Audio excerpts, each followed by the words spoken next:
आज रात 8 बजे प्रधानमंत्री नरेंद्र मोदी देश को संबोधित करने वाले हैं। प्रधानमंत्री कार्यालय ने कुछ देर पहले ट्वीट कर इस बात की जानकारी दी और यह संबोधन इसलिए महत्वपूर्ण है क्योंकि 17 मई को लॉकडाउन का तीसरा फेज खत्म हो रहा है। तो इसके आगे अब क्या होगा, प्रधानमंत्री इसको लेकर क्या कोई फैसले से देश को अवगत कराते हैं, ये देखना होगा। संबोधन में प्रवासी मजदूरों पर बोल सकते हैं प्रधानमंत्री मोदी, ये हमारे सूत्र हमें जानकारी दे रहे हैं। प्रवासी मजदूरों की जो व्यथा रही है बीते दिनों, आपने टीवी से लेकर अखबारों में, सोशल मीडिया पर वो तमाम तस्वीरें देखी हैं। औरंगाबाद में एक हादसा हुआ जहां पर ट्रैक पर एक मालगाड़ी सोते हुए मजदूरों के ऊपर से गुजर गई। तो आज अंबाला में भी एक ऐसा हादसा हुआ जहां पर तेज रफ्तार कार ने मजदूरों को कुचल दिया। तो ये अपने आप में एक ऐसी समस्या है जिसने पूरे देश को दुखी किया है, व्यथित किया है। तो प्रवासी मजदूरों को लेकर सरकार को ट्रेन चलाने का फैसला भी लेना पड़ा। 300 श्रमिक स्पेशल ट्रेन चलाई गई। अब प्रधानमंत्री आज रात क्या कहते हैं, इस बात पर निगाहें लगातार बनी रहेंगी। हमारे साथ हिमांशु मिश्रा हैं, रोहित सरदाना है और अंजना ओम कश्यप जुड़ी हुई है हमारे साथ। अंजना, जो बात हम कुछ देर पहले भी कर रहे थे कि अब लॉकडाउन 4 पहले 3 दौर जैसा नहीं होगा, इसमें रियायतें कुछ देखने को मिल सकती हैं, लेकिन बहुत अहम है एम्स के डायरेक्टर रणदीप गुलेरिया का स्टेटमेंट भी। अभी 3 से 4 दिन पहले ही उन्होंने ये स्टेटमेंट दिया था जिसमें उन्होंने कहा था कि आने वाले महीने और खतरनाक हो सकते हैं। कोरोना का ये कर्व, ये ग्राफ जून के महीने में और बढ़ सकता है। तो जरूर ये भी सरकार की कंसिडरेशन में होगा और ऐसी तैयारियों, ऐसी चुनौतियों के मद्देनजर क्या तैयारियां होंगी, ये देखना होगा। बिल्कुल, और मीनाक्षी, जो सवाल आपने शुरुआत में ही पूछा है, इसी के जरिए 3 तस्वीरें सबसे बड़ी हैं। मैं एक एक कर आपको बता देती हूं। आईसीएमआर ने यह दावा किया था कि 15 मई के बाद कोरोना का ग्राफ देश में नीचे की तरफ जाएगा, कम से कम स्टेबल हो जाएगा। ऐसा नहीं होता हुआ दिख रहा है। आज 12 मई है, मामले बढ़ रहे हैं। रणदीप गुलेरिया ने यह कहा कि जून के महीने में हम देख सकते हैं, जून जुलाई में यह पीक कर सकता है। इधर उद्धव ठाकरे भी कह रहे हैं कि जून का महीना कष्टदायक हो सकता है, हमें मदद चाहिए सरकार से। और तीसरी तरफ हम देख रहे हैं कि सरकार ने आज से रेल सेवाओं की सीमित शुरुआत कर दी है। अब देखिए, इन 3 चीजों को जब आप ज्वाइन करेंगी तो आप ये समझ रही हैं कि खतरे की आहट है, लेकिन खतरे की आहट के बावजूद लॉकडाउन कितने दिन, 40 दिन प्लस 14 यानी 54 दिन का लॉकडाउन 17 मई को खत्म होगा। क्या अनंत रूप से आप लॉकडाउन में रहना चाहते हैं? नहीं रहना चाहते हैं, उसके साथ नहीं चल सकता है जीवन। इसीलिए जान है तो जहान है वाला वो फेज था जब अचानक बीमारी आई थी, सबको बंद होकर पहले तैयारी करनी थी, समझना था कि ये अदृश्य दुश्मन है क्या। उस फेज से हम निकले, दूसरे फेज में गए क्योंकि उसके बाद भी बीमारी रुक रही थी। पीएम ने तब कहा था कि हमें कुछ दिन चाहिए इस पूरे सर्किट को, इस साइकिल को रोकने के लिए। वो नहीं हो पाया क्योंकि संक्रमण धीरे धीरे फैलता रह गया। कुछ ऐसी वजह रही जिसकी वजह से, जिसमें निजामुद्दीन मरकज भी शामिल है, 30% मामले फैले। तमिलनाडु जैसे राज्य भी बहुत ज्यादा संक्रमित हो गए। अब आपको यह समझना है कि तीसरे फेज में आप कहां पहुंचे। हॉटस्पॉट, सुपर कर्फ्यू एरिया, आपने हॉटस्पॉट्स को केंद्रित किया। आपने ये तय किया कि इसको हम पूरी तरह से सील करेंगे। यहां पर जब तक पूरा कंटेनमेंट नहीं होता है, बाकी जगहों में नॉर्मल एसेंशियल सर्विस के साथ सेवाएं चलेंगी, लेकिन इन घरों में आप दरवाजे तक राशन, जो भी चीजें उनको चाहिए, पहुंचाएंगे। सुपर कंटेनमेंट जिसे कहा गया। अब चौथे फेज में अगर हम आगे बढ़ रहे हैं तो हमें यह समझना है कि आर्थिक गतिविधियां अगर देश में शुरू नहीं हुई तो राज्यों की जो अर्थव्यवस्था है, केंद्र की जो अर्थव्यवस्था है, जो उसका राजस्व का हाल है, वो बुरी तरह से प्रभावित हो रहा है और ये लंबे काल तक चलेगा तो पूरा असर फिर देश पर ही पड़ेगा। इसलिए कैसे उसमें हम जान फूके, कैसे जो बहुत जरूरी है सिर्फ उनके लिए आईआरसीटीसी की ये सेवाएं हैं जिसमें आप सोशल डिस्टेंसिंग के नॉर्म्स के साथ, इसी के साथ हम समझ पाएंगे। अगर ये सफल रूप से हो जाता है तो इस फेज में हम ये स्थापित कर पाएंगे कि थोड़ा सा रिस्क लेकर भी कमोबेश वही परिस्थिति है जो पहले था। याद रखिए Meenakshi, number of positive cases पर टेस्ट डन, यानी जितने हम टेस्ट कर रहे हैं उसके मुकाबले कितने केस पॉजिटिव आ रहे हैं, ये कम से कम हिंदुस्तान में एक पैरेलल, एक लेवल पे रहा है।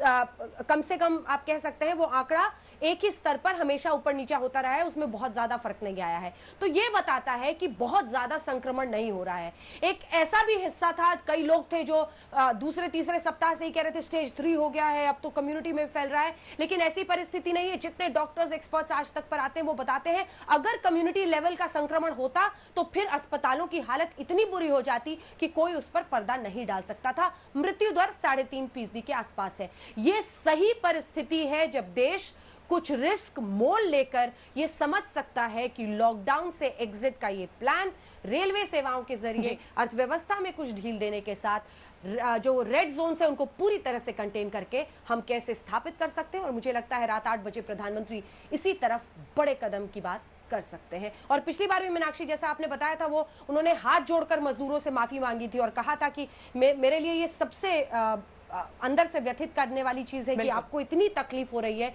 लेकिन इतनी तकलीफ सहकर भी आप साथ दे रहे हैं, बस ये साथ बनाए रखिएगा। तो मुझे लगता है आज भी उस अपील को दोहराएंगे। चलिए, इंतजार रहेगा हमें 8 बजे का। हिमांशु, लेकिन जिस बात का जिक्र देखिए अंजना कर रही थी, मृत्यु दर अगर हम तुलना करें बाकी देशों के मुकाबले तो अमेरिका और बाकी यूरोपीय देशों के मुकाबले भारत में वो आंकड़ा कम है। और इस बात की प्रशंसा ग्लोबल लीडर्स ने भी प्रधानमंत्री नरेंद्र मोदी के कदमों को लेकर, उनकी स्ट्रैटेजी को लेकर की है। लेकिन अब यहां से आगे की लड़ाई तो और ज्यादा चुनौतीपूर्ण है। अब इसी रिस्क में अगर काम करना है तो चाहे ट्रेन चलाने का फैसला हो या जिस तरह से दिल्ली एयरपोर्ट का दौरा कल एक संयुक्त टीम ने किया, तो आने वाले दिनों में इसी रिस्क फैक्टर के साथ ही अब आगे बढ़ना होगा। कह रही हैं कि रिस्क फैक्टर के साथ ही आपको आगे बढ़ना होगा। जान है और जहान है, दोनों को साथ लेकर चलना होगा। जान को बचाना भी होगा और जहान के लिए आपको आगे भी बढ़ना होगा। तो ये जब तक सामंजस्य बनाकर आप चलेंगे तो रिस्क फैक्टर भी कम रहेगा और संक्रमण फैलने की ये कह सकते हैं कि उम्मीद बहुत कम हो जाएगी। और जिस तरीके से कल प्रधानमंत्री नरेंद्र मोदी ने ये सभी मुख्यमंत्रियों को कहा था कि जिस तरीके से आप सब ने इस लड़ाई के अंदर जो जरूरी कदम उठाए हैं और जिस तरीके से लड़ाई लड़ी है वो तारीफ के काबिल है। और ये बात सही है कि विश्व के अन्य देशों के मुकाबले भारत के अंदर जो संक्रमण फैलने की औसत है वो बहुत कम है, जो मृत्यु दर है वो बहुत कम है।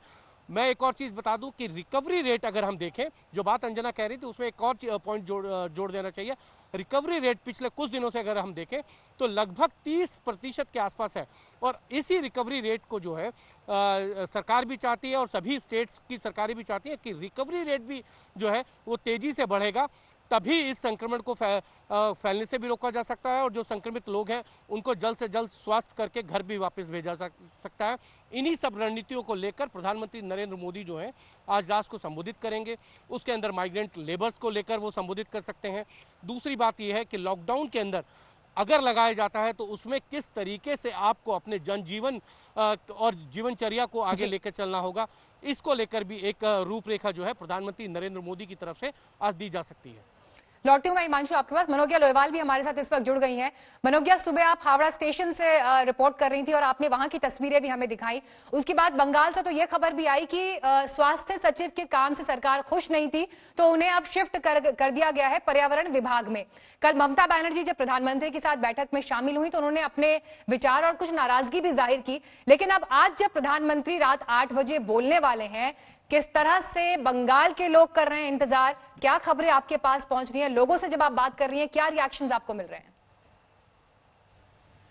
लोगों में एक बार फिर उत्साह है और उत्सुकता है कि आखिरकार क्या होगा आज लॉकडाउन 4 का अनाउंसमेंट में। लेकिन उसके साथ साथ ये भी जानने की सबसे ज्यादा उहापोह भी हो रही है कि नेक्स्ट प्लान ऑफ एक्शन क्या होगा केंद्र सरकार का। अभी तक हमने जितने भी बातें देखी हैं, 4 बार प्रधानमंत्री आए हैं, भले ही वो अप्रैल हो या मई का महीना हो कुल मिलाकर। लेकिन अब जिस तरह से ये बातें आ रही हैं, इसका जो राजनीतिक असर होगा वो सबसे ज्यादा होगा। बंगाल में पुरजोर विरोध हुआ है राजनीतिक स्तर पर। जनता ने भले ही उसमें आगे हाथ बढ़ाकर थाली की बात हो या ताली की बात हो हमेशा साथ दिया है, लेकिन इस बार क्या होगा, क्योंकि काम करना जरूरी है, घर से निकलना जरूरी है। वहीं कंटेनमेंट जोन भी है, वहीं रेड जोन भी है, वहीं ऑरेंज जोन भी है। अभी तक पिछले एक हफ्ते में जिस तरह से आंकड़े बढ़े हैं और 1000 से ज्यादा मामले सिर्फ कोलकाता में हो गए हैं, ये सबसे बड़ी चिंता का विषय है। क्योंकि अगर दफ्तर खुलेंगे जो कि सबसे ज्यादा कोलकाता के आसपास हैं, तो वो किस तरह से खुल पाएंगे। पिछले कुछ दिनों में भले ही 15% जो अटेंडेंस के साथ चाय बागानों को खोला गया था, जिन्हें बाद में 50% किया गया, तो क्या इस तरह की राहत मिलेगी? केंद्र सरकार ने भले ही हाँ कर दी हो कि जितने दफ्तर खुल सकते हैं उनकी परमिशन और उनकी गाइडलाइंस दी है, लेकिन यहाँ पर भी राज्य सरकार ने अपने नियम कानून लगाए जिसमें यह कहा कि जब तक ये चीफ सेक्रेटरी से या मुख्य सचिव जब तक इसको ईमेल पर अप्रूवल नहीं देंगे, तब तक वो व्यक्ति अपने बिजनेस को शुरू नहीं कर सकता या अपनी इंडस्ट्री नहीं शुरू कर सकता। उसके अलग राज्य के अनुसार के नियम होंगे। लेकिन इन सब के बीच में एक ओर जहां राजनीति है तो वहीं दूसरी ओर जनता को ये विश्वास दिलाना है कि धीरे धीरे चीजें बेहतर होंगी। राज्य सरकार और केंद्र सरकार दोनों की ओर से ये प्रयास चल रहा है और आज 8 बजे के संबोधन में ये एक बार फिर देखा जाएगा कि आखिरकार किस तरह से इन नीतियों पर आगे बढ़ा जाएगा। बिल्कुल, अब इंतजार तो रात 8 बजे का है, लेकिन इससे पहले जब प्रधानमंत्री ने देश को संबोधित किया था तो उन्होंने क्या कहा था, आपको सुनवाते हैं। जनता कर्फ्यू, जनता कर्फ्यू यानी जनता के लिए, जनता द्वारा खुद पर लगाया गया कर्फ्यू। इस रविवार यानी 2 दिन के बाद 22 मार्च रविवार को सुबह 7 बजे से रात 9 बजे तक सभी देशवासियों को जनता कर्फ्यू का पालन करना है। आज रात 12 बजे से पूरे देश में, ध्यान से सुनिए, पूरे देश में आज रात 12 बजे से संपूर्ण देश में संपूर्ण लॉकडाउन होने जा रहा है। हिंदुस्तान को बचाने के लिए, हिंदुस्तान के हर नागरिक को बचाने के लिए, आपको बचाने के लिए, आपके परिवार को बचाने के लिए आज रात 12 बजे से घरों से बाहर निकलने पर पूरी तरह पाबंदी लगाई जा रही है। 5 अप्रैल को रविवार को रात 9 बजे घर की सभी लाइटें बंद करके घर के दरवाजे पर या बालकनी में खड़े रहकर 9 मिनट के लिए मोमबत्ती, दिया, टॉर्च या मोबाइल की फ्लैशलाइट जलाएं। सारे सुझावों को ध्यान में रखते हुए ये तय किया गया है कि भारत में लॉकडाउन को अब 3 मई तक और बढ़ाना पड़ेगा। यानी 3 मई तक हम सभी को, हर देशवासी को लॉकडाउन में ही रहना होगा।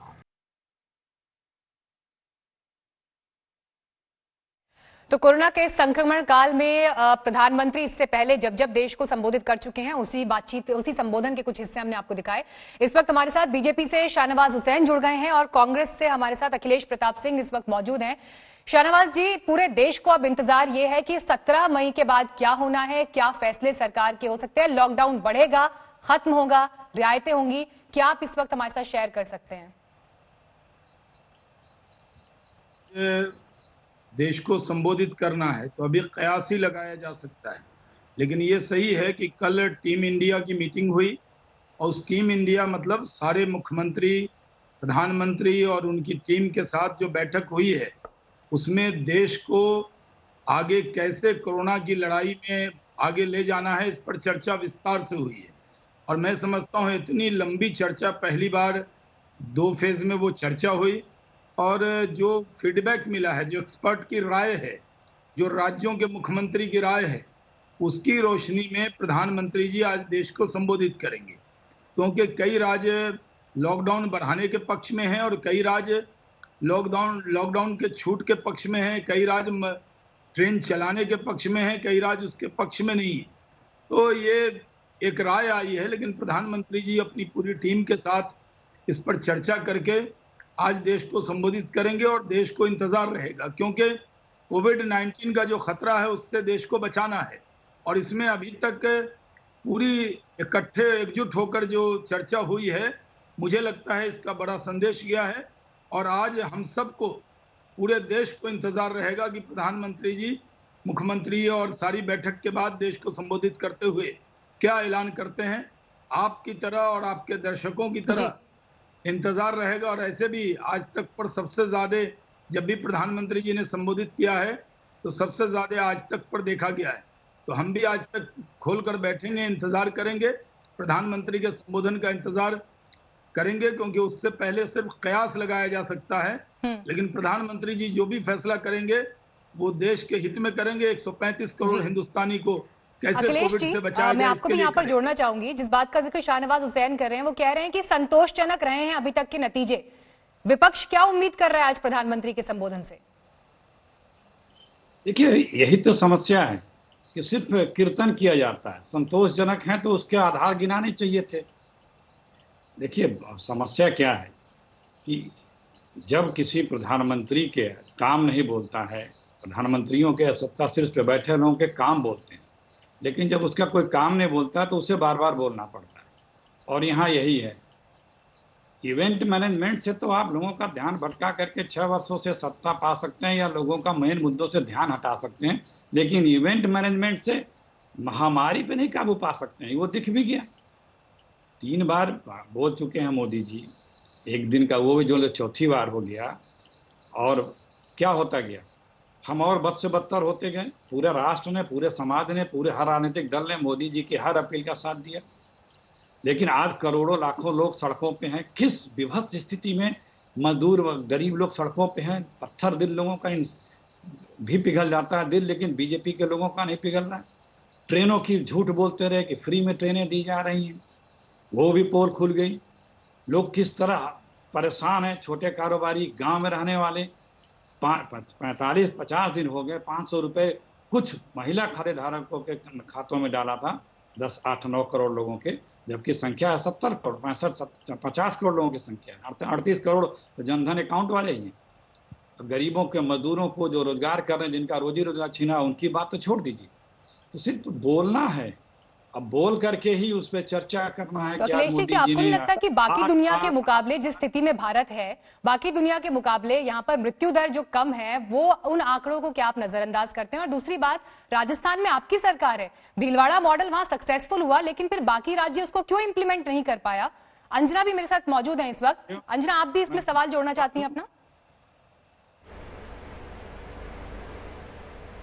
बिल्कुल, अखिलेश जी से ये जरूर पूछिएगा कि देखिए, लॉकडाउन का फैसला हो तो अखिलेश जी, जो परिस्थितियां हैं वो महाराष्ट्र से लेकर गुजरात भी है नंबर 2 पर और राजस्थान भी है। तो हर शासित, जो अलग अलग पार्टियों के शासित राज्य हैं, उनका जिक्र हम कर रहे हैं, इसलिए सवाल में ही खोट मत खोजिएगा। मेरा आपसे ये कहना है कि लॉकडाउन में तो बीते दिन भी जो 2 राज्य सबसे महत्वपूर्ण तरीके से कह रहे थे कि नहीं पीएम साहब, लॉकडाउन अभी भी जरूर है। महाराष्ट्र ने कहा लॉकडाउन के बिना आगे बढ़ना संभव नहीं है। ये सभी कांग्रेस शासित राज्य हैं। तो लॉकडाउन का ये फैसला और इसके खिलाफ जाना का अर्थ यह है कि आप अपनी ही राज्य सरकारों के फैसले के खिलाफ जा रहे हैं। कर्फ्यू लगा दिया था कैप्टन अमरिंदर ने परिस्थितियों को देखकर सबसे पहले। अखिलेश जी, देखिए अंजना जी, लॉकडाउन की मुखालफत कौन कर रहा है? यही तो सबसे बड़ी बात है कि समझने की देरी है। हम तो सिर्फ ये कह रहे हैं कि एक लॉकडाउन प्रक्रिया है, एक दवा की प्रक्रिया है, और तीसरा जो हमारा लोगों को दिनचर्या, रोजमर्रा की जरूरत, आवश्यकताओं की चीज है। अब इन तीनों को बांट के देखिए। अगर पहले बोला था कि हमारे यहाँ सबसे कम मरीज हैं, अब जब मरीज बढ़ गए तो बोला था कि डेथ रेट कम है। तो क्या कोई मोदी जी दवा दे दिए हैं क्या कि डेथ रेट कम हो गई है? वो तो हम लोग का मुकद्दर है। खैर, ये एक पार्ट ये हुआ। दूसरा पार्ट ये हुआ कि जब पहला लॉकडाउन बढ़ा तभी भी मैंने कहा था कि लोगों का धैर्य ना टूटने पाए, ये ध्यान रखना। ये कैसे नहीं टूटेगा? हमें हर गरीब के पास जो दिहाड़ी का, जिसको सुबह कमाता रात को खाता है, उस तक केंद्र सरकार की योजनाओं को नीति बना के पहुंचनी चाहिए। इस सरकार की न नीति है न नीयत है। आपने कोई पॉलिसी बनाई नहीं कि उनको हम रोज मुहैया करावें सामान। आप टेम्परेरी राशन कार्ड भी नहीं बनाए, आप उनके खातों में पैसे भी नहीं दिए। दूसरे, वो अब मजबूर हो गए तो पैदल चलने को चल दिए, किसी तरह से चल दिए। आपने उनकी भी कोई व्यवस्था नहीं की, छोड़ दिया उनके भाग्य पे। बोलते थे कि हवाई चप्पल वाला हवाई जहाज में चलेगा, हवाई चप्पल नंगे पर हजारों किलोमीटर लोग चल रहे हैं। मेरा एक सवाल है आपसे। केंद्र सरकार की नीति से, केंद्र सरकार की एक कोई नीति आनी चाहिए थी। अखिलेश जी, मेरा एक सवाल है आपसे। जी जी अखिलेश जी, मैं रोहित बोल रहा हूं, अगर आप मुझे सुन पा रहे हैं तो। मेरा एक सवाल है आपसे। राहुल गांधी ने एक बार नहीं, 2 बार नहीं, 3 बार शायद प्रेस कॉन्फ्रेंस की और इंटरेक्शन किया कुछ बड़े लोगों के साथ जिनमें अर्थशास्त्री थे और कुछ चीज़ें सामने रखी, लेकिन क्या आपकी अपनी सरकारों वाले राज्यों ने उनको इंप्लीमेंट किया, या ये सारी बातें जो टीवी पर होती हैं ये केवल इसलिए होती हैं कि राजनीतिक पार्टियां असल में अपना अपना पल्ला साफ दिखाना चाहती हैं ताकि लोगों को ये लगता रहे कि नहीं साहब देखो हम तो बहुत बढ़िया बढ़िया आइडिया देते हैं, मोदी मानते नहीं। क्या महाराष्ट्र में मजदूरों ने पलायन नहीं किया? क्या राजस्थान से मजदूरों ने पलायन नहीं किया? क्या आपने उनके घर और खाते भर दिए जिससे कि वो वहीं पर बैठ जाएं और इंतजार कर लें? या आप ये मानते हैं कि ये एक सामान्य ह्यूमन नेचर है कि जब काम धंधा बंद है तो आदमी चाहेगा कि मैं अपने घर पहुंच जाऊं किसी भी तरह से? मैं जवाब दूं, यही तो मैं कह रहा हूं कि जो मजदूर हैं, जो माइग्रेंट्स हैं, ये नेशनल वाइड प्रॉब्लम है और इस नेशनल वाइड प्रॉब्लम को आपको एक नीति बना करके उसको सब जगह करनी चाहिए थी भारत सरकार को ही, कि हम आपको एक टेम्परेरी रास्ते से मैं सुझाव दे रहा हूं। मैं बहुत बड़ा जानकार नहीं हूं, लेकिन जो दिन भर मैं देखता हूं, हमारे क्षेत्र के हजारों लोग हैं जिनसे हम संपर्क में। आप रखाते ये टेम्परेरी राशन कार्ड है, आपको ये राशन मिलेगा, आप खाइए मत जाइएगा। जब 2-3 महीने 4 महीने की बात है, आपको 1000 रुपए 2000 रुपए हम पॉकेट मनी भी देते हैं बच्चों के दूध सब्जी के लिए। आप यहीं बने रहिए, फिर समय कट जाएगा 4 महीने 3 महीने, वहां आपकी फिर फैक्ट्रियां चलेंगी, आप लोग मत परेशान होइए, धीरे धनाते। आप उनको कॉन्फिडेंस में लेते, उनको रोजमर्रा की जरूरत की चीजें देते। तो ये तो आपको भारत सरकार को एक नीति बनानी थी ना, पैसे उन्हीं को देने थे ना। प्रदेश सरकारों को तो केंद्र सरकार का जो हिस्सा प्रदेशों का बनता है वो भी नहीं दिया। तो आपने नीति तो बनाई नहीं, कोई पॉलिसी तो बनाई नहीं और छोड़ दिया बस सबको भगवान भरोसे। माइग्रेंट सिर्फ एक स्टेट की प्रॉब्लम नहीं है रोहित जी, इसके लिए एक सॉलिड नीति बनानी चाहिए थी। और वो नीति क्या था? सिर्फ लोगों का पेट भरता रहे, जो जरूरत की 1500 की आवश्यकता है गरीब आदमी को महीने भर की 2000 की 3000 की, वो आपको कर देनी चाहिए। केंद्र सरकार की एक क्लियर पॉलिसी है, नेशन वाइड पॉलिसी क्यों नहीं है मजदूरों को लेकर? और यही वजह है कि एक कंफ्यूजन की स्थिति जो है वो ग्राउंड पर दिखाई देती है। लोगों को पता ही नहीं है, उनके पास जानकारी सही समय पर नहीं पहुंचती और दर दर भटक रहे हैं प्रवासी मजदूर। इस पर जवाब दीजिए। कांग्रेस पार्टी के जो मुख्यमंत्री बैठक में आते हैं या जो संपर्क में रहते हैं उनकी जबान अलग है। राहुल जी, सोनिया जी और अखिलेश जी की जबान एकदम अलग है।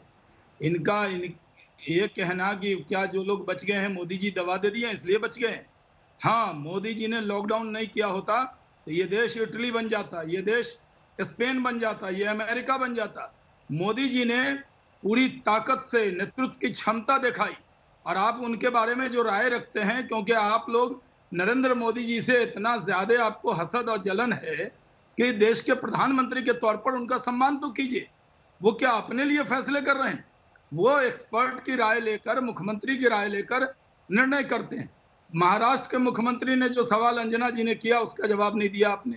आपके राज्यों में सबसे ज्यादा हालत खराब है महाराष्ट्र में, राजस्थान में इतने लोग प्रॉब्लम में थे, आपने वहां मजदूरों की कोई चिंता नहीं की।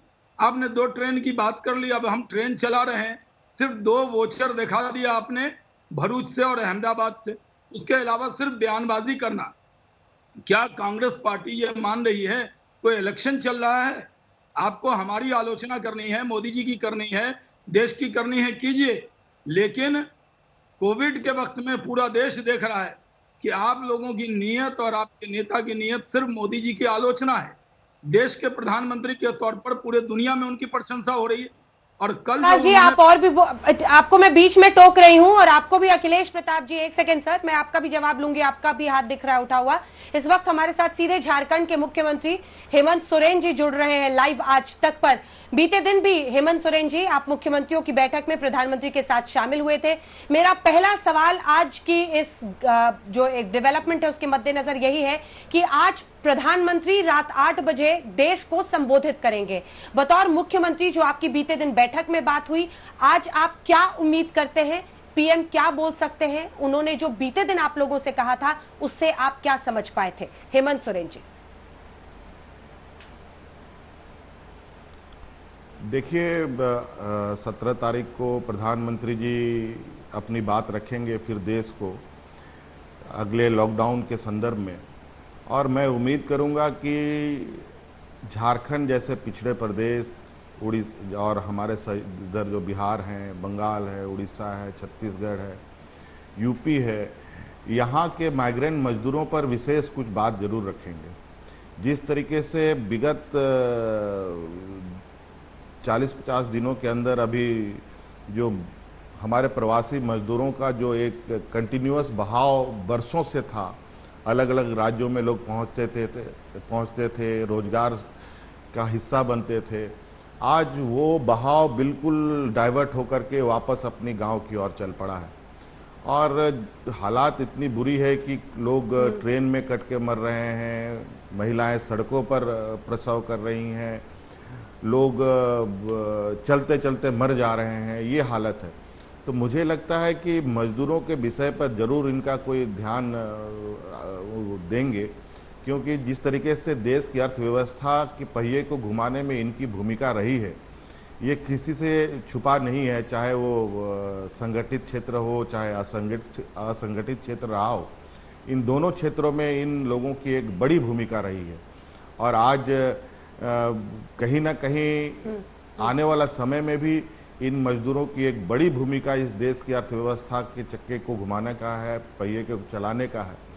और आज जो डर और जो भय इनके मन में समाया है, उनको निकालने के लिए निश्चित रूप से इनके इस दर्द पर हमें उनको एक ढाढ़स बनाना होगा और उनको एक हिम्मत देनी पड़ेगी, जिससे वो फिर से हमारे इस देश के अर्थव्यवस्था को चलाने के भूमिका में आ पाएं। नहीं तो जो हालात है बहुत अच्छा संकेत नहीं है, क्योंकि बहुत शायद हम लोग विलंब से जगे हैं और लोग वापस लाने के लिए ट्रेनें का उपाय हुई है और ये सारी चीजें हुई है जो पर्याप्त आज के दिन में भी नहीं है। और जो बातें आती है कहीं से मजदूरों से पैसे लिए जा रहे हैं, भारत सरकार पैसे ले रही है, कम से कम आज के दिन में ये सारी चीजें मजदूरों के लिए तो कम से कम हमें थोड़ी आंखों में आंसू रखना होगा और उनको आज उनके गंतव्य स्थान तक जल्द से जल्द पहुंचा करके उनके परिवार के साथ उनको मिलने का मौका मिले, ताकि उनको एक नई ताकत मिले, नई ऊर्जा मिले। जी जी हेमंत जी, इसमें दो सवाल के हिस्से हैं मेरे, जो अगला सवाल मैं आपसे पूछ रही हूं, क्योंकि आपने खास तौर पर मजदूरों की, उनके जो प्रवासी मजदूर हैं उनका जिक्र किया है, जिन परेशानियों का वो सामना कर रहे हैं। रेलवेज की तरफ से कहा गया था कि 85% 85% जो किराया है वो हम दे रहे हैं, 15% राज्यों को देना है, उन्हें मजदूरों से ये पैसा नहीं लेने की जरूरत है, कम से कम पलायन को प्रोत्साहन मिले, इसलिए हमने ये 15% स्टेट्स को दिया था। जब आप किराए का जिक्र करते हैं तो क्या रेलवे की तरफ से ये नियमावली या ये जो हिस्सेदारी थी किराए की, वो आप तक पहले पहुंची थी? क्या आपको इसकी जानकारी थी या कहां पर भूल हुआ जिसकी वजह से राज्यों में ये परिस्थिति बनी? क्या आपकी आवाज कट कट के आ रही है? ठीक है, मैं आपसे ये पूछ रही हूँ, फिर से रिपीट करेंगे जी। ये जो 85% 15% किराए की बात थी, अब आ रही है आपको मेरी आवाज?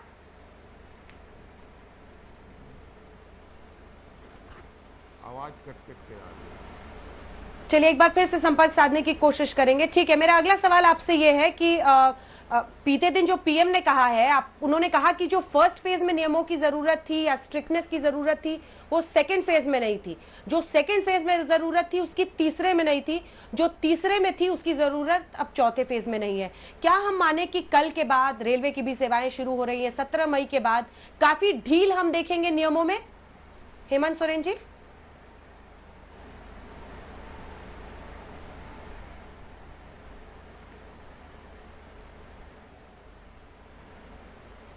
मुझे लगता है मेरी आवाज नहीं पहुंच रही है। मीनाक्षी, आपको ही ये सवाल करने पड़ेंगे। हेमंत सोरेन जी, आप तक आवाज पहुंच रही है? चलिए हम उनसे फिर संपर्क साधने की कोशिश करेंगे, लेकिन प्रधानमंत्री आज रात 8 बजे क्या बोलने वाले हैं, इसे लेकर हम अलग अलग पक्षों से, राज्यों से, हर जगह से फीडबैक ले रहे हैं। हमारे साथ सभी खास मेहमान बने हुए हैं। आशुतोष जी भी जुड़ गए हैं इस वक्त और बातचीत के लिए हमारे साथ। आशुतोष जी, रात 8 बजे जो संबोधन होना है, बीते 50 दिन का जो सफर भारत का ये लॉकडाउन में रहा, आज आप क्या एक्सपेक्ट कर रहे हैं प्रधानमंत्री के भाषण से? देखिए, 2-3 चीजें हैं, उसका हमें ध्यान रखना पड़ेगा। पहली बात तो ये है कि ये बहुत ही क्रूशियल फेज में इस वक्त हम पहुंच गए हैं और इस वक्त देश के प्रधानमंत्री हो या तमाम राज्यों के मुख्यमंत्री हो, उनके लिए आसान नहीं होगा यह फैसला कर पाना कि लॉकडाउन को आगे एक्सटेंड करना है या फिर उसमें ज्यादा छूट देनी है। क्योंकि अगर वो ज्यादा छूट देने की बात करते हैं तो उन्हें इस बात का इंतजाम करना पड़ेगा जो पिछले 10 दिनों के अंदर हमारे यहाँ जो कोरोना संक्रमण के मरीजों की संख्या वो 70,000 के आसपास पहुंच चुकी है और अब रोजाना 3,000 4,000 के आसपास कोरोना संक्रमण हो रहा है। इसका मतलब यह कि कोरोना संक्रमण धीरे धीरे अपने पीक की तरफ बढ़ता जा रहा है। वैसे में आप कोरोना संक्रमण को अगर आपने कंट्रोल नहीं किया और अगर रिलीफ देने में अगर कहीं गलती हो गई तो ये भयावह स्थिति भी पैदा हो सकती है। पहली बात तो यह है। दूसरी स्थिति यह कि जो आर्थिक स्थिति है वो भी अपने आप में ठीक इस वक्त नहीं है। तीसरी बात क्या है कि अभी शाहनवाज हुसैन साहब टीम इंडिया के बारे में बात कर रहे थे। दरअसल ये टीम इंडिया पूरी तरीके से बटी हुई है। कल जो मुख्यमंत्रियों के साथ प्रधानमंत्री की बैठक हुई उसमें 6 राज्यों के मुख्यमंत्रियों ने विपक्षी राज्यों के मैं आ रही हूँ आपके पास। हमारे साथ झारखंड के मुख्यमंत्री हेमंत सोरेन जुड़ गए हैं। हेमंत जी, जो बात आपसे पहले हो रही थी, आपने प्रवासी मजदूरों को लेकर सबसे बड़ी चिंता जाहिर यहाँ पर की, लेकिन अगर झारखंड के भी सभी जिलों की बात करें, आपने कहा था कि किसी भी तरह की छूट अभी वहां पर नहीं मिलेगी, लेकिन अब इस वक्त क्या स्थिति राज्य के सभी जिलों में है और आगे झारखंड कितना तैयार है अगले फेज के लिए? देखिए, हमने तो पहले ही कहा था कि हमारी समस्या उस समय नहीं थी। हमारी समस्या तो अब बढ़ेगी जब प्रवासी मजदूर आएंगे और संक्रमित होकर के आएंगे। और आज इसकी वजह से ही आज जो तो थोड़ी बहुत हमारे पास ये लोग की जनसंख्या बढ़ी है, सो वो प्रवासी के ही लोग हैं। और ये बात खुशी की बात है, हमारे यहाँ जो रिकवरी रेट है वो 50% है। ये हमारे राज्य के लिए एक बेहतर संकेत है। लेकिन अभी आकलन करने की स्थिति पे नहीं है जब तक सारे मजदूर या अधिकतम संख्या में मजदूर राज्य में ना आ जाए। और जहाँ जहाँ लोग आ रहे हैं, अभी तो बहुत सारे लोग, ये तो हम जो ट्रेन की व्यवस्था हुई वो तो आ ही रहे हैं, बल्कि अब लोग इधर से अलग अलग रिसोर्स, कोई पैदल आ रहा है, कोई ट्रक में आ रहा है, कोई बैलगाड़ी में आ रहा है, अलग अलग रिसोर्स जनरेट करके लोग आ रहे हैं। और हम लोगों ने अपनी जांच के दायरे भी बढ़ा रखे हैं और इसको लेकर के अभी थोड़ी हमारे लिए चिंताजनक स्थिति बनेगी, ये तो हम मान के चल रहे हैं, क्योंकि प्रवासी के आने के बाद ही हम बता पाएंगे कि ये आने वाला समय में हमारी स्थिति कैसी रहेगी। हालांकि अभी हम लोग ठीक ठाक हैं। अभी हमारे पास 2 ही जिले हैं जो बहुत जिसको हम लोग रेड जोन में कैलकुलेट कर रहे हैं 24 जिला में, और लगभग 22 जिले अभी तक हमारे पास छिटपुट घटनाओं के अलावा दूसरी कोई ये नहीं है। और कैजुअलिटी में भी मात्र अभी 3 ही कैजुअलिटीज हुए हैं, वो भी बहुत पहले हुए हैं, लगभग महीने भर पहले हुई हैं, और इसके अलावा विशेष कैजुअलिटी भी नहीं हुई है। ये स्थिति अभी इसकी हमारी कोरोना के संक्रमण का स्थिति। हेमंत जी, तो पीएम के सामने आपने क्या स्टैंड रखा? क्योंकि अभी तक जो जानकारी आई, 4 ऐसे राज्य थे जिसमें पंजाब और महाराष्ट्र ने खुलकर लॉकडाउन को बढ़ाने के लिए कहा। उद्धव ठाकरे ने कहा इसके बिना आगे बढ़ना असंभव है। सबसे ज्यादा प्रभावित राज्य महाराष्ट्र है इस वक्त। आप कह सकते हैं भाग्यशाली राज्यों में से एक हैं जहां पर बहुत ज्यादा असर नहीं हुआ है।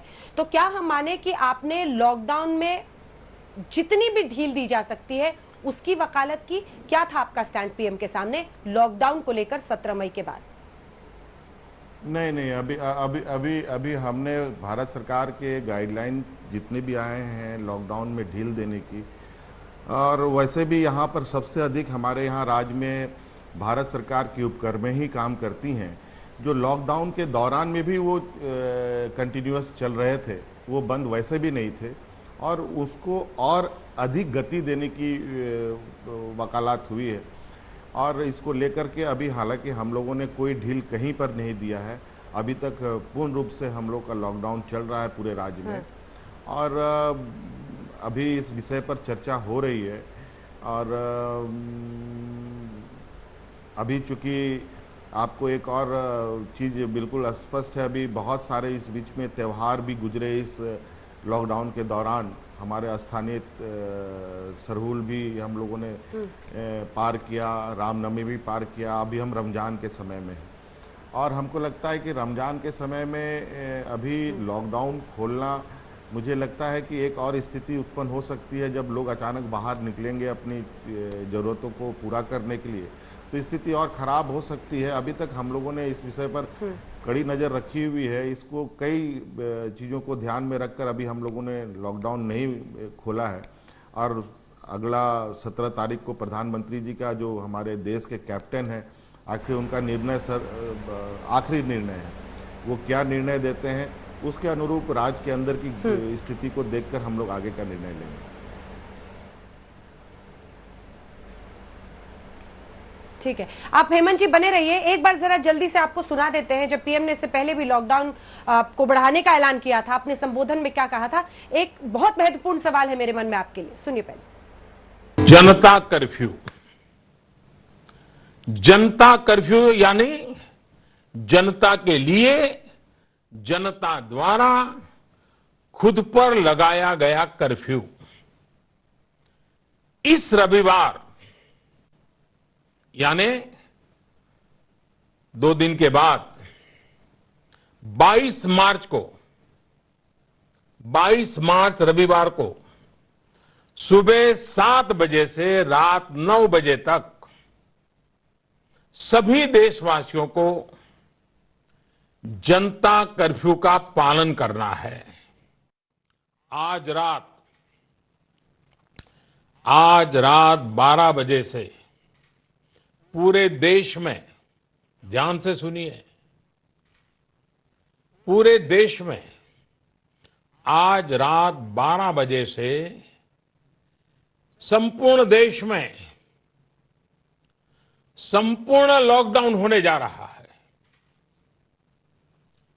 हिंदुस्तान को बचाने के लिए, हिंदुस्तान के हर नागरिक को बचाने के लिए, आपको बचाने के लिए, आपके परिवार को बचाने के लिए आज रात 12 बजे से घरों से बाहर निकलने पर पूरी तरह पाबंदी लगाई जा रही है। 5 अप्रैल को रविवार को रात 9 बजे घर की सभी लाइटें बंद करके घर के दरवाजे पर या बालकनी में खड़े रहकर 9 मिनट के लिए मोमबत्ती, दिया, टॉर्च या मोबाइल की फ्लैशलाइट जलाएं। सारे सुझावों को ध्यान में रखते हुए ये तय किया गया है कि भारत में लॉकडाउन को अब 3 मई तक और बढ़ाना पड़ेगा। यानी 3 मई तक हम सभी को, हर देशवासी को लॉकडाउन में ही रहना होगा।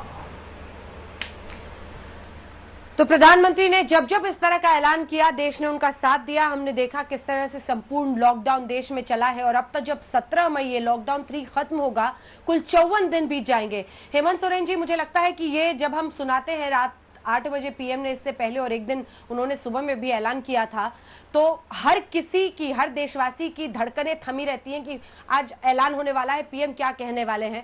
मुझे लगता है आपसे बेहतर इस वक्त कोई नहीं हो सकता है ये बताने के लिए या संकेत देने के लिए कि आज पीएम रात में क्या कह सकते हैं। लेकिन एक और उन्होंने अप्रैल में मन की बात में एक अपील की थी, उसका एक छोटा सा 30 सेकंड का हिस्सा हम सुना रहे, फिर इस सवाल का आप जवाब दीजिएगा। मैं सभी देशवासियों से क्षमा मांगता हूं और मेरी आत्मा कहती है कि आप मुझे जरूर क्षमा करेंगे, क्योंकि कुछ ऐसे निर्णय लेने पड़े हैं जिसकी वजह से आपको कई तरह की कठिनाइयां उठानी पड़ रही हैं। खास करके मेरे गरीब भाई बहनों को देखता हूं तो जरूर लगता है कि उनको लगता होगा कि ऐसा कैसा प्रधानमंत्री है, हमें इस मुसीबत में डाल दिया। उनसे भी मैं विशेष रूप से क्षमा मांगता हूं। हो सकता है बहुत से लोग मुझसे नाराज भी होंगे कि ऐसे कैसे सबको घर में बंद कर रहे हो।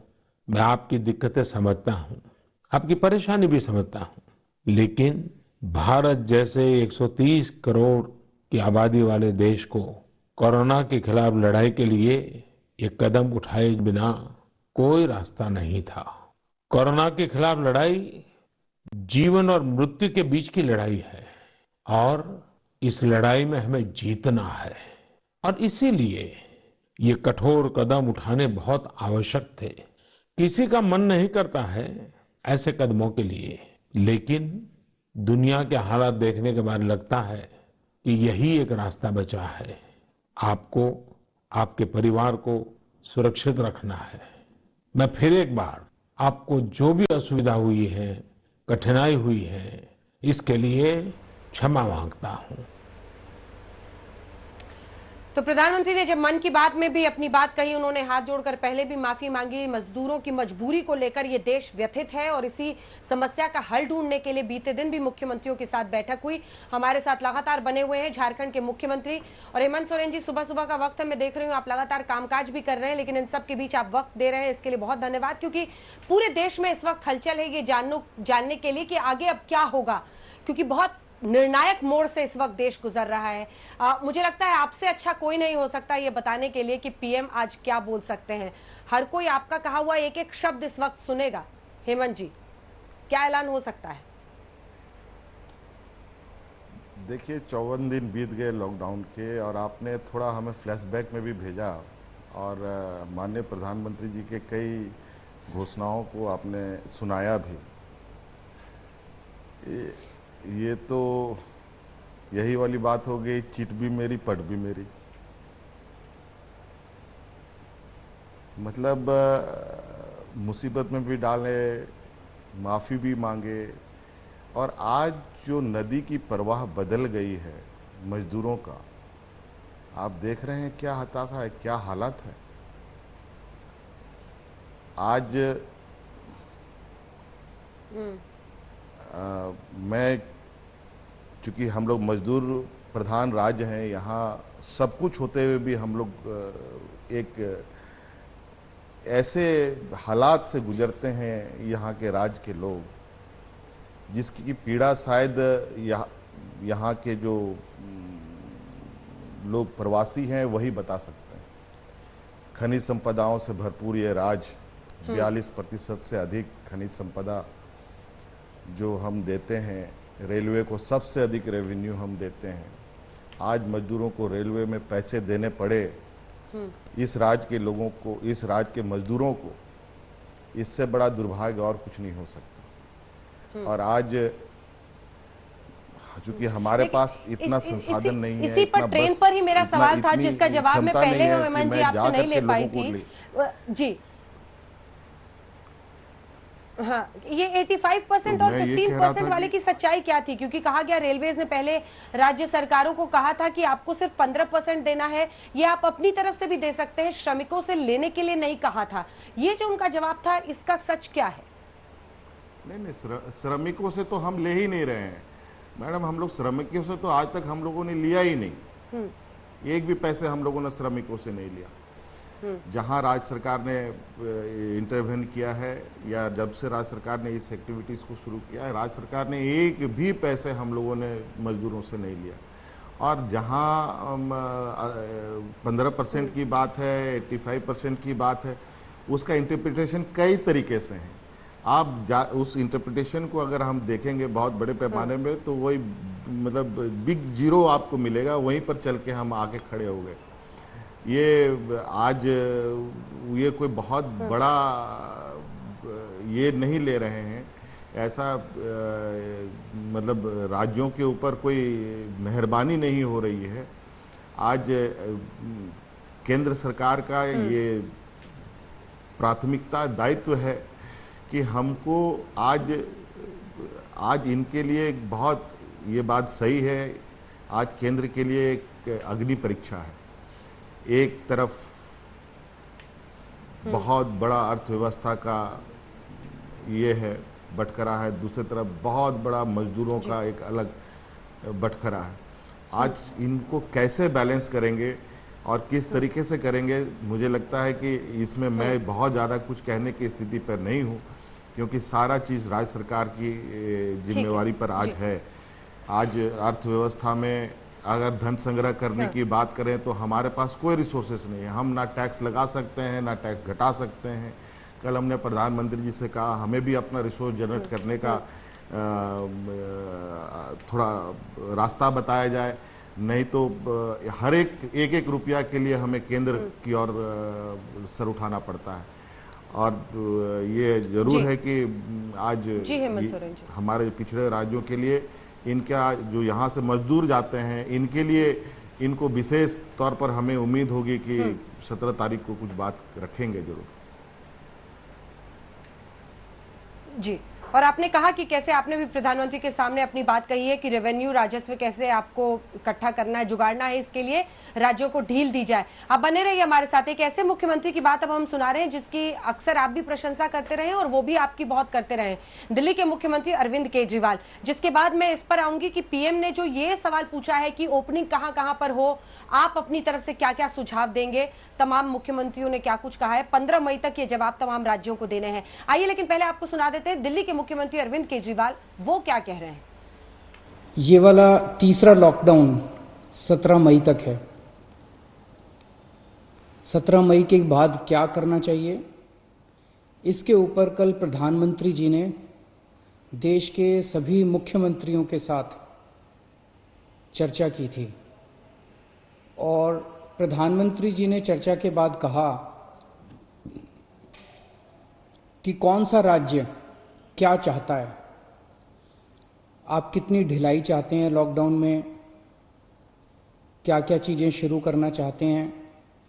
प्रधानमंत्री जी ने कहा कि आप 15 तारीख तक अपने अपने सुझाव भेज दीजिए और उन सुझावों के ऊपर केंद्र सरकार फिर निर्णय लेगी कि 17 तारीख के बाद क्या किया जाए। मैं अपने दिल्ली के लोगों से आज सुझाव मांगना चाहता हूं। आपको क्या लगता है 17 मई के बाद, जाहिर सी बात है कि अभी कोरोना काफ़ी फैला हुआ है, लॉकडाउन पूरी तरह से तो ख़त्म नहीं किया जा सकता, क्या लॉकडाउन में ढिलाई दी जानी चाहिए? अगर ढिलाई दी जानी चाहिए तो कितनी ढिलाई दी जानी चाहिए, किस किस क्षेत्र में ढिलाई दी जानी चाहिए, क्या बसें चालू होनी चाहिए,